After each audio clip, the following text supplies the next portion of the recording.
Hi guys. So నేను మీ Hari Purushottam. So ఇవాళ ప్రిడిక్షన్ తెలుసుకునే ముందు let's try to see yesterday's match. So నిన్న మ్యాచ్ ప్రిడిక్షన్ రాంగ్ అయింది మళ్ళీ. బట్ నాకైతే 70 రన్స్లో ఉన్నప్పుడే ఆర్సీబీ అర్థమైపోయింది అలా మ్యాచ్ వీళ్ళు గోయింగ్ టు లూజ్ అని.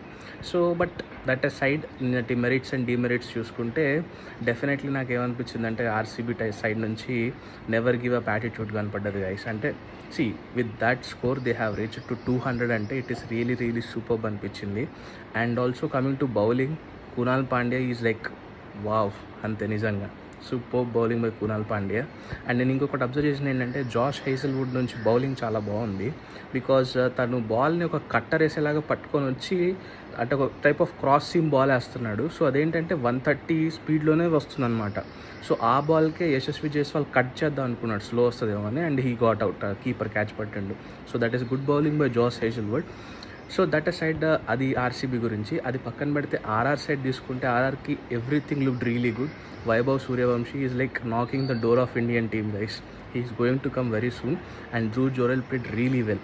He's playing really well.